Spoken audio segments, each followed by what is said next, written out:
समय की बात है। एक घने जंगल में एक सुंदर पेड़ पर एक नीली पंखों वाली प्यारी चिड़िया मीरा रहती थी।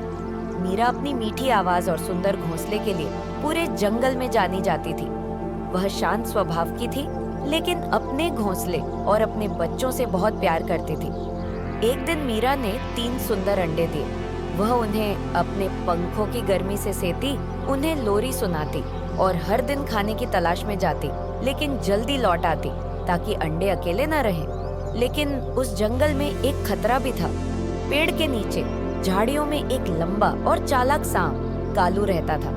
कालू को जंगल के सभी पक्षी अंडे चुराने वाले के रूप में जानते थे। वह चुपचाप चलता और किसी को पता भी नहीं चलता कि वह कब पास आ गया। मीरा के घोंसले को देखे कई दिन हो चुके थे और कालू ने तय कर लिया था कि अब अंडों को चुराने का समय आ गया है। एक दिन जब मीरा खाना लेने गई हुई थी, कालू चुपचाप पेड़ पर चढ़ने लगा। वह धीरे धीरे शाखाओं से होता हुआ मीरा के घोंसले तक पहुंच गया, लेकिन तभी हवा में एक तेज चीख गूंज उठी। चक चक चक ची ची। मीरा समय से पहले लौट आई थी। उसने देखा कि कालू उसके अंडों के बहुत पास पहुंच चुका है।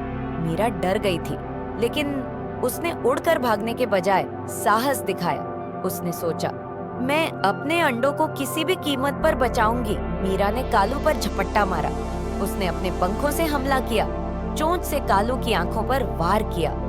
कालू ने गुस्से में फुफकारा और मीरा को डराने की कोशिश की, लेकिन मीरा पीछे नहीं हटी। मीरा ने एक विशेष आवाज में जोर से पुकारा। यह जंगल के पक्षियों को खतरे की सूचना देने का संकेत था। कुछ ही क्षणों में आसपास के पेड़ों से कई पक्षी उड़ते हुए आ गए। गौरैया, बुलबुल, कौवे और अन्य पक्षी सबने मिलकर कालू को घेर लिया और उस पर हमला किया। कालू को अब समझ में आ गया कि वह अकेला है और सभी पक्षी मिलकर उसे मार सकते हैं। वह डर गया और पेड़ से नीचे उतरकर झाड़ियों में वापस चला गया। जंगल फिर से शांत हो गया।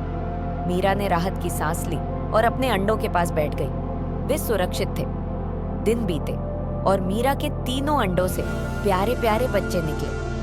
मीरा उन्हें प्यार से सहलाती और मुस्कुराती। उस दिन जंगल के सारे जानवरों ने मीरा की बहादुरी को सलाम किया। कहानी से सीख, सच्चा साहस आकार में नहीं होता, दिल में होता है।